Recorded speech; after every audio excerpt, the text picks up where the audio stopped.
Mark. Messing up my schedule, Mark. Sorry about that. That's all right. Yeah, your routine. Good morning, Commissioners. Mark Green, County Planner. So tomorrow on your agenda, you have that Sheridan Heights Ranch annexation report for your consideration.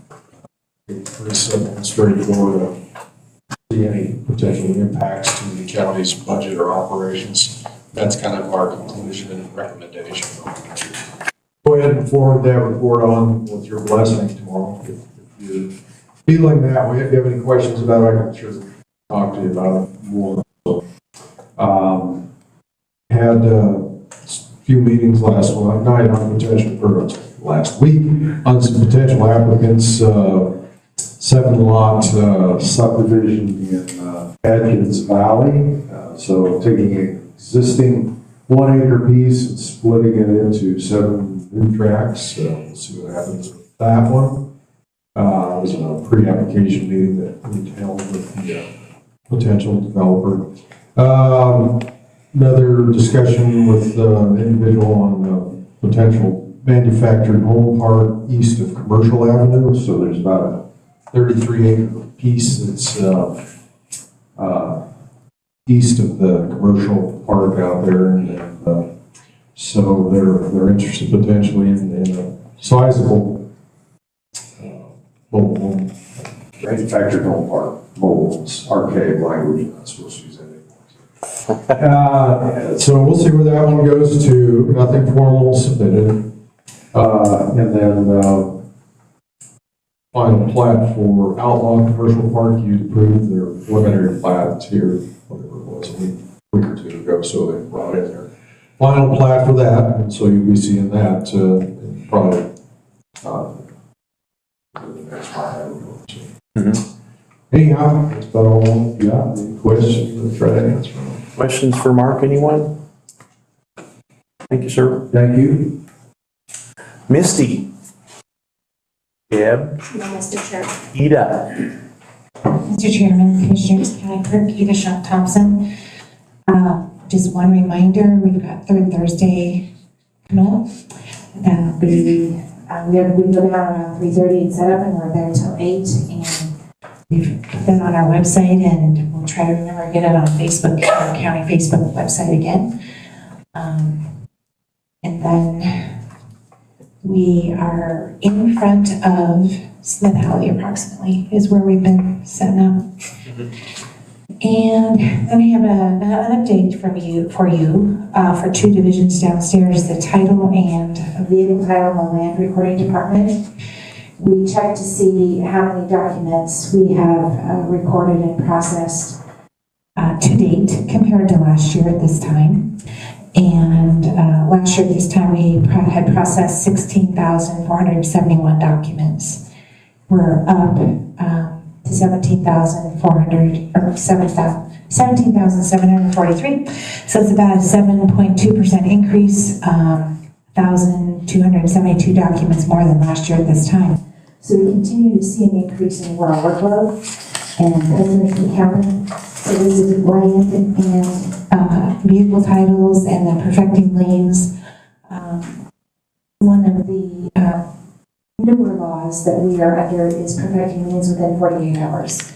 And that is a statutory change that happened 2 years ago, and we're still under that. With the vacancy that occurred very early on in the budget with one of my employees going down to the assessor's office, I still haven't been able to fill that position. And then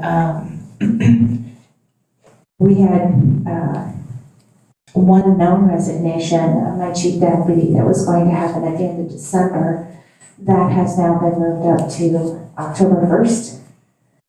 So I'm looking at what was budgeted, and we'll be coming back to you with the proposal of trying to hire somebody part-time to help us get through lunches. Lunches is the hardest time with this increase of traffic and people that I know we're not going to be replacing a full-time chief deputy or even the position of chief deputy. We're not going to be replacing. But I am going to need some part-time help through lunches and whatnot. And so I'll be looking at that. currently, I know with this resignation that moved up from December to October 1st, I'll have about 22,000 that's already budgeted. That was for that position. So I'm going to be working on some numbers and coming back to you, but I just wanted you to know the workload continues.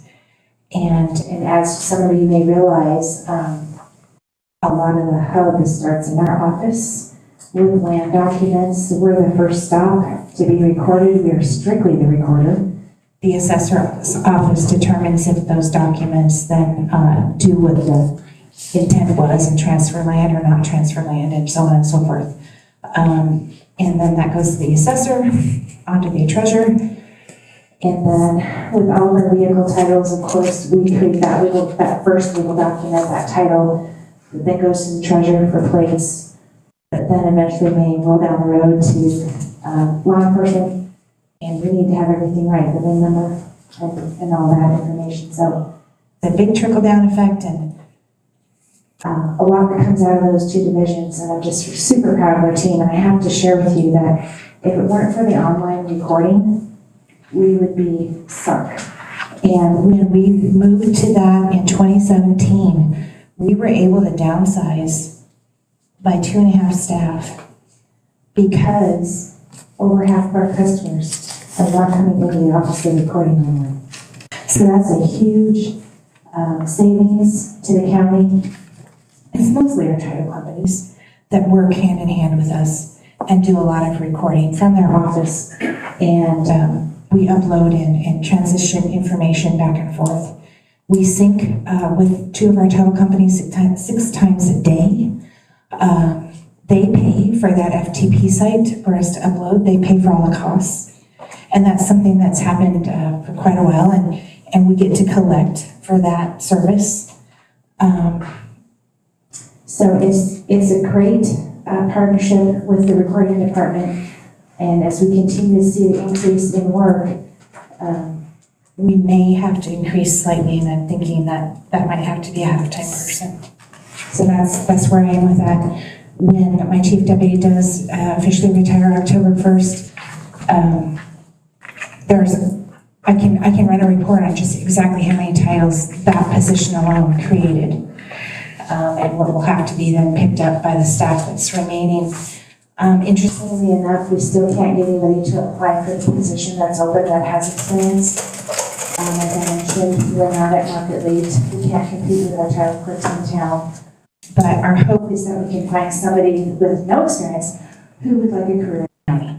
That we could just start at the beginning and find that person that wants to stay. And it's a great career. I'm just doing a push for, if there's high school kids or college kids out there, that college isn't for them, and they look at career in the county, I think that's pretty much where we're headed because they cannot get anybody with experience. It does take about 3 months to train somebody in one division, in the title division, and so we need somebody that's willing to stay more than a year, although that's kind of a tough one.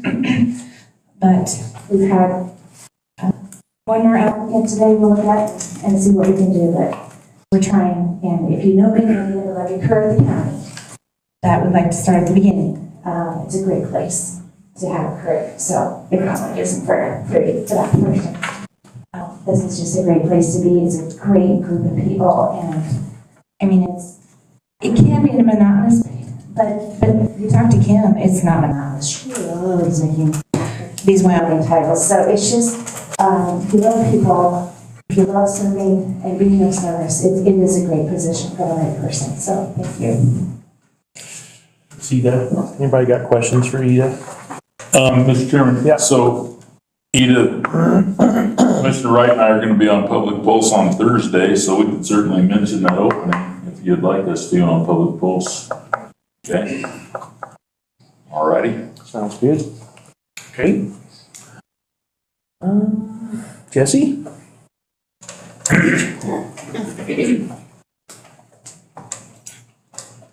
Good morning, Chairman and Commissioners. Jesse, Emergency Management.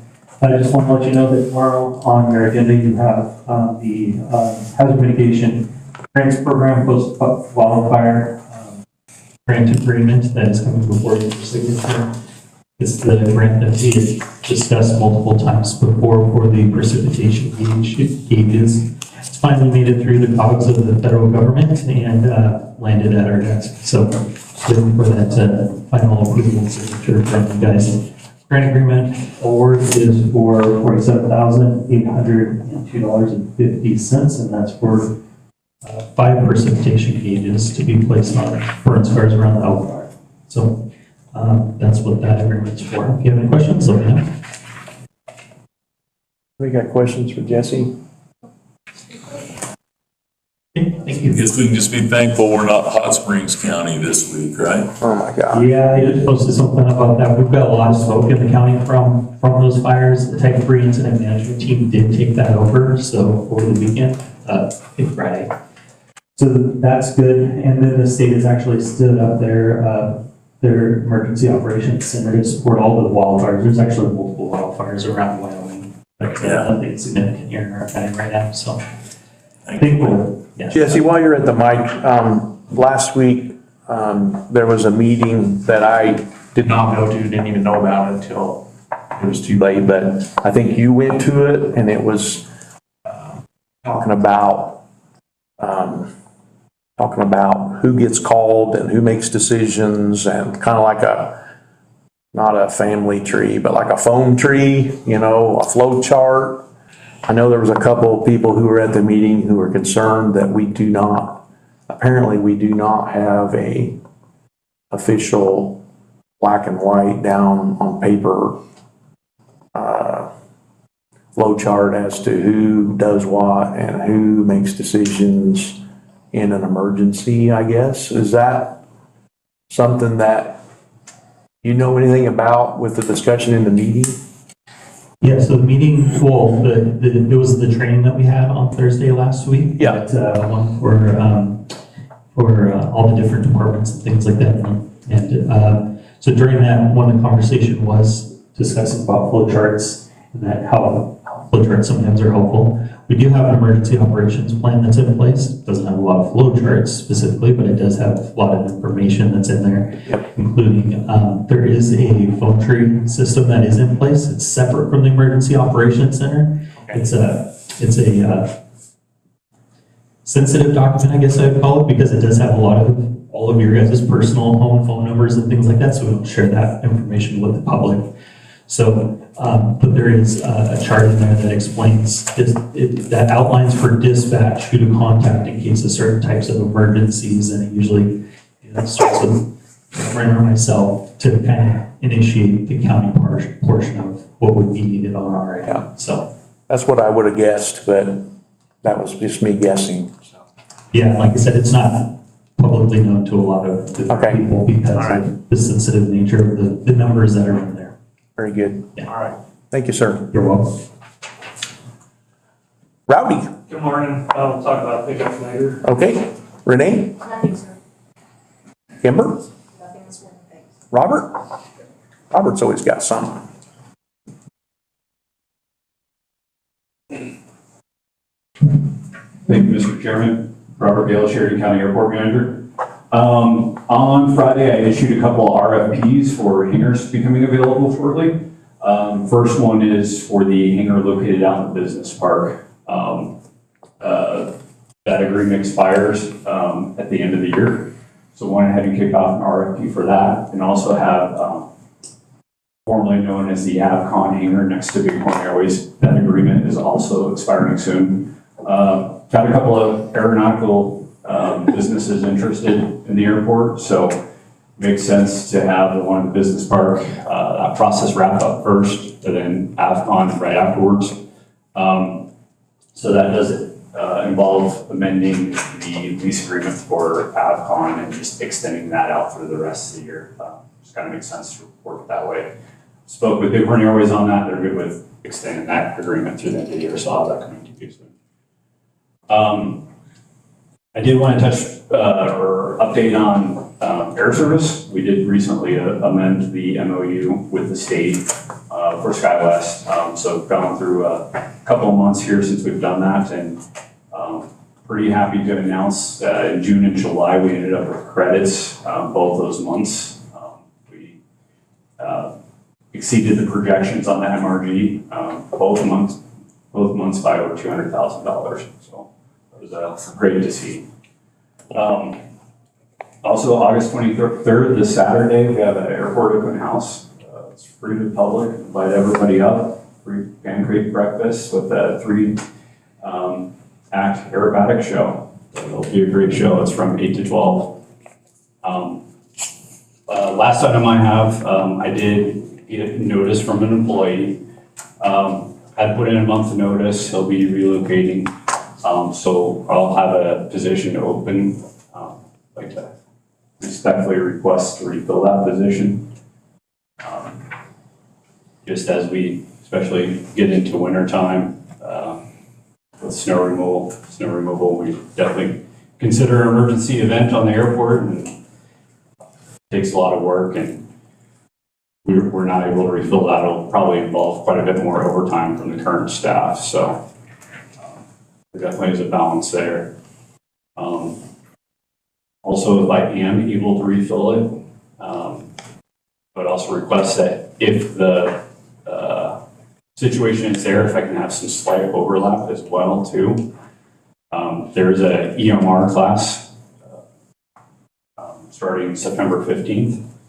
And beginning of September, there's also a flyer class in Casper. So if I can get somebody on board soon, I can get them going on some of this training now. Otherwise, it could be up to a year that we'll have to have additional overtime for covering flights for the firefighting. Mm-hmm.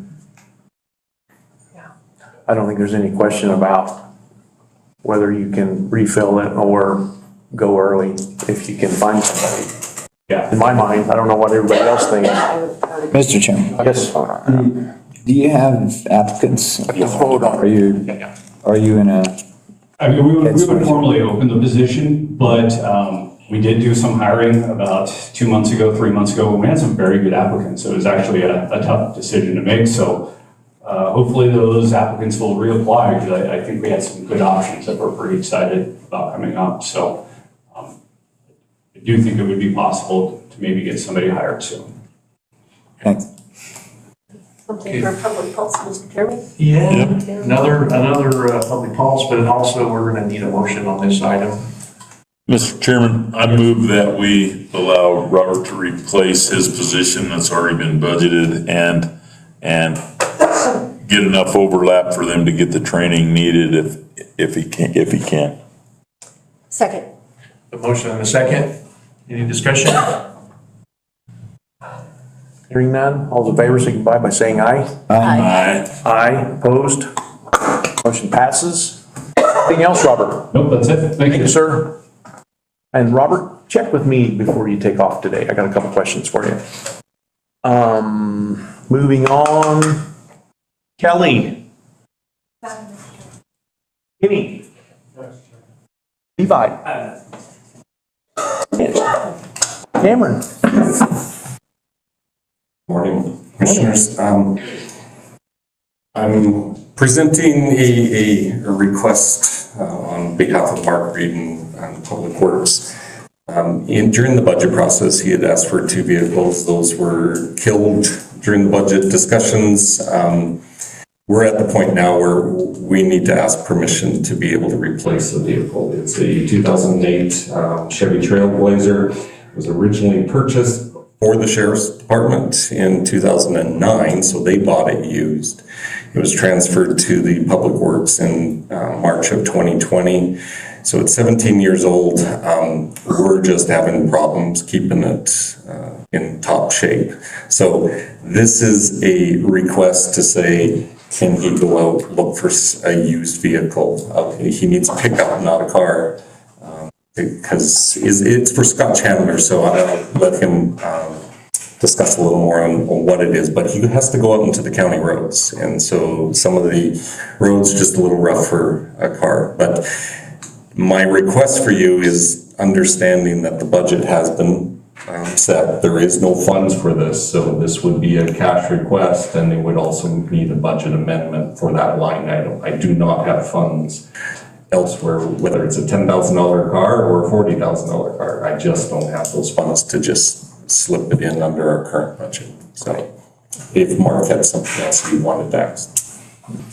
Yeah, just real quick, it's, one of our code enforcement officer drives. He goes from Arvada to Timbuktu on the mountain, all 24/7. And so it's getting a little sketchy to send him out in the vehicle he has now. So anything you might be able to do, sure appreciate it. So, any questions? Okay. Questions for Mark? How many miles does it have on it? 126,000. Mr. Chairman? Yeah. I think it'd be great to know what's out there. Yeah. Can you, Yeah, thank you. can you come back with Yeah. some options for us to look at? Absolutely. Yeah. Scour the ads and see what we do now.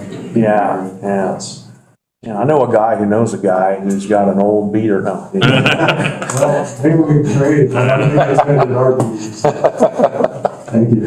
So if possible, we're trying to have them look and possibly come back next Monday. Yes. With some options for you guys. Please. Yes. That's all I have. Okay. Commissioner Jennings, I don't have anything today, thank you. Commissioner Artsy, I don't have anything right now. Mr. Siddle. Just that we already got a couple items for public posting. Yes, if anybody has anything pressing they'd like us to put on public post Thursday, we have that available. And I will be out tomorrow to go to the State Joint Legislative Transportation Committee meeting in Casper. That's looking at our agenda for tomorrow, as long as we have a quorum, it looks like we'll be fine. So I will be going to Casper for an exciting, fun-filled day of listening to legislation. Lucky you. Commissioner Haswell. I might be out Friday for Revenue Committee. It's in Casper.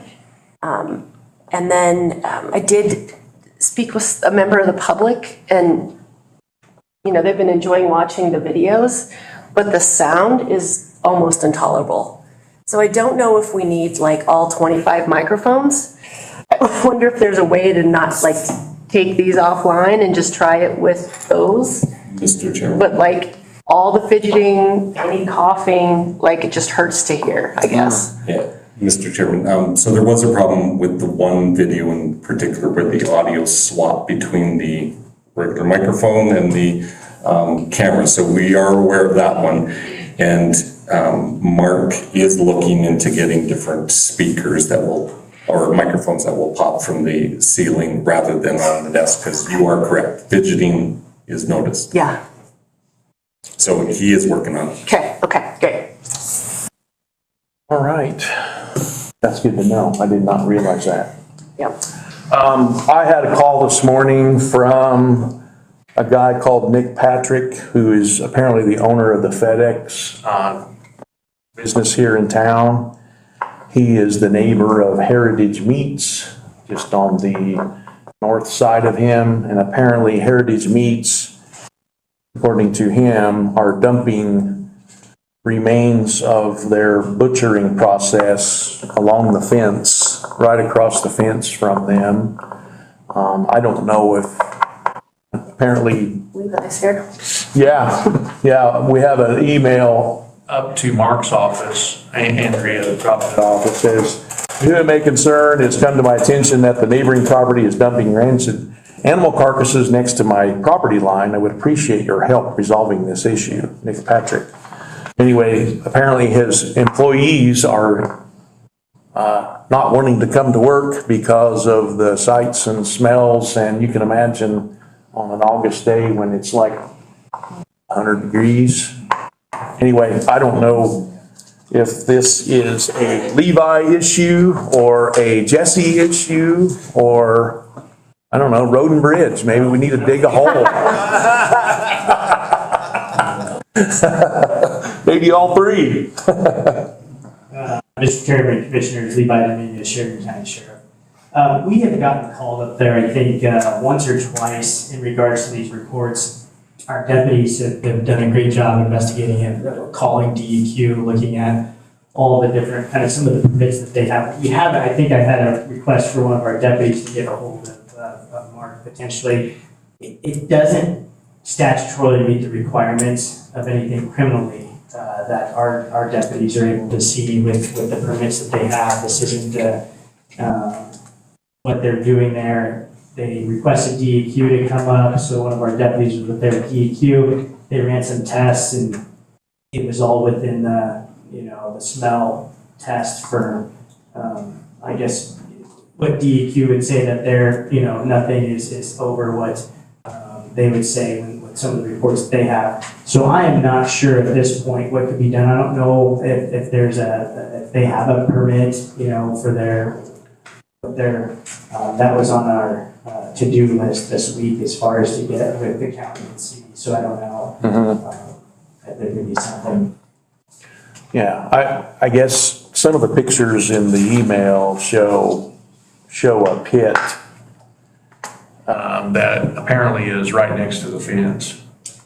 Yeah, So, from the state statute, when they can dig, but like, it doesn't really specify, where they're at with the business and what they're, and stuff. And I would have to go back and look at the reports, but one of our deputies that was up there last week said, hey, this isn't fitting. And our patrol lieutenant was looking at it too and saying there's nothing really criminally that looks like we can pursue. not criminally wrong, but talk about being a bad neighbor, huh? So we, again, reached out to DEQ. There wasn't a whole lot when they came out and they ran their test and saw it. And they said, well, it smells. It doesn't meet that level for them to pursue anything, so. Yeah. Wow. Mr. Chairman, I guess obviously, I certainly think we need to look into it. For crying out loud, Western Heritage Meats is a half a mile from the landfill. Or less. And they have a dead animal pit at the landfill. I mean, it makes a lot of sense to me but I don't know that we can require them to do that. I don't know.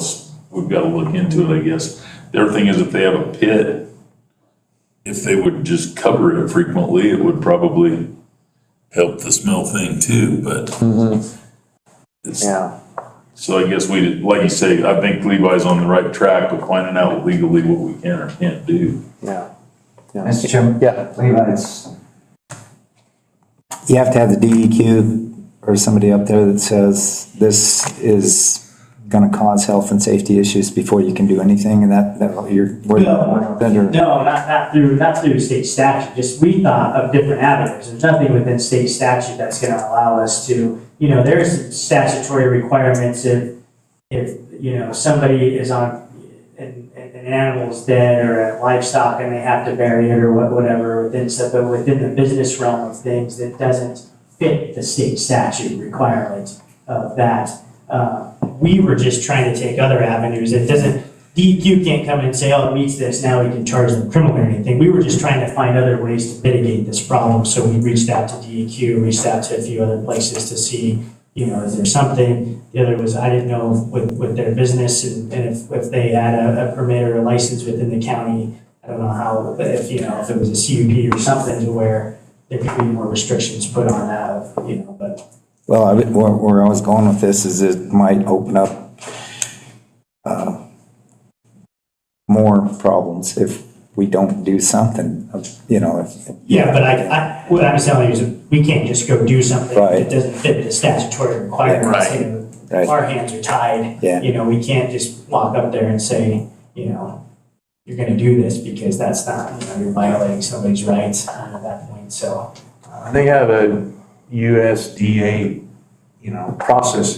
certified processing facility. Surely the USDA would have something to say about what they do with the offal and the skin and the remains of the slaughter process. I would think that.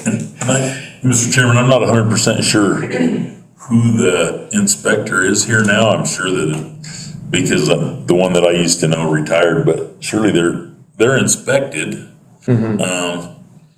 Maybe we need to contact them. Do you know who the inspector is? No, I admitted no, because I'll Okay. check with that. There should be a state and a federal inspector because they're both state and federally inspected. Yeah. Anyway. Mr. Chairman? Yeah. I also got a call, and I'm headed out there to the FedEx property just to look at it and hopefully, unfortunately, smell it, I'm sure. Yeah, Just get an idea.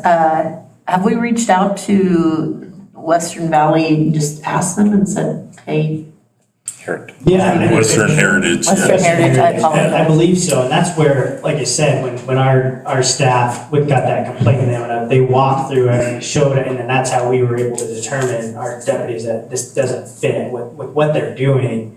While it may smell, it's fitting everything within the statute. Basically, our hands are tied at this moment, taking any enforcement requiring, so. Yeah. Very good. Well, have fun out there, Commissioner Jennings. I don't know if that's the word I'd use. Thank you, Levi. Okay, we're done with staff and elected reports. Item 4 on the agenda is to consider award of bid for the purchase of a 2024 Chevy 6500 from Fremont Motors in the amount of $75,296 using funds from the approved Road and Bridge capital equipment budget. Rowdy Branson, Road and Bridge Superintendent. Good morning. Morning. Branson, County Road Superintendent. I got a whole bunch of quotes on a bunch of different vehicles and selected 3 that meet our specs and have a reasonable delivery time. Need to do a correction, the second motion is both of those 450, or it should say and. Okay. Okay.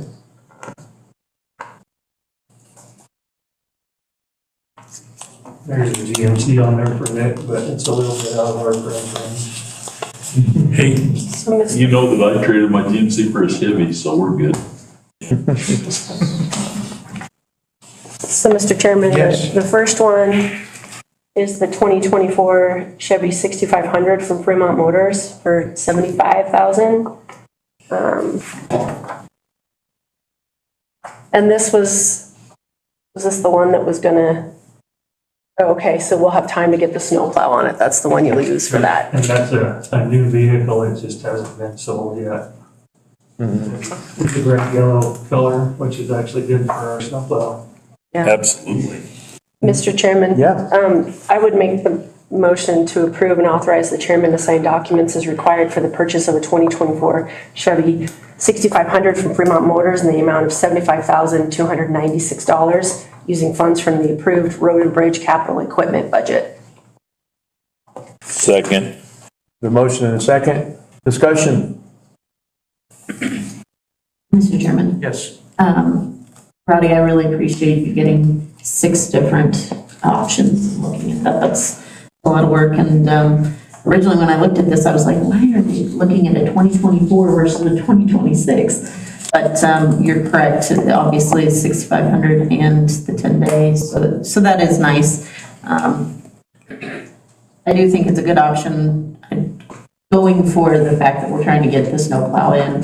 I originally was going to come in, I'm glad you brought that up, because I was going to originally come in and say, hey, for $7,500, the 12 weeks versus the 10 days, but that does make sense when you're trying to get that put up before snow starts flying, which could be any day, probably not today. It's getting close now, it doesn't feel like it, but it's coming. Yep. Other discussion? Anyone? I noticed no quotes from Waring Chevrolet, which I cannot believe, but anyway, that's neither here nor there.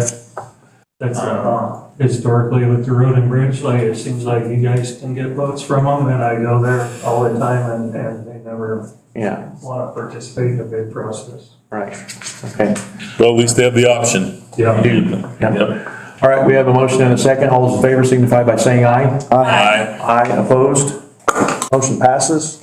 Next item on the agenda is item 5, consider award of bid for the purchase of a 2026 Ford F-250 regular cab from Fremont Motors, option 3, in the amount of $47,608.40, and option 4, 2026 Ford F-250 crew cab in the amount of $50,509, using funds from the approved Road and Bridge capital equipment budget. Once again, Rowdy Branson. Their operator pickups, actually the regular cab will be the superintendent vehicle. And they're replacing a 2015 Dodge that's having some transmission issues and a 2007 F-150 that is really pretty light for the work that we do instead of hard life. Mr. Chairman? Yeah. So Rowdy, is this for a trade or then we still have the other vehicles to sell? What's, We always auction them off because Okay. they're not interested in our trade-ins. okay, well, I would understand. Mr. that. Chairman, that 150, how many miles is on At 129,000. it? I guess I was thinking of planning and zoning, but No. we're not really trading. Yeah, that's not helpful, yeah. That's not helpful. Sorry, I blew up. For the first few years he was here, and he toughed it out, one of those, so we should do him better this time. For the sake of discussion, I would move to approve and authorize the chairman to sign documents as required for the purchase of option 3 and option 4, using funds from the approved road and bridge capital equipment budget. I second that. A motion and a second. Discussion, anyone? Discussion, hearing none. Thanks for all the bids. Yeah, thank you for doing that.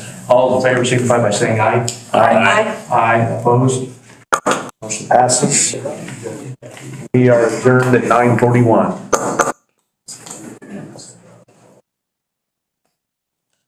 So nobody wants to go out with me?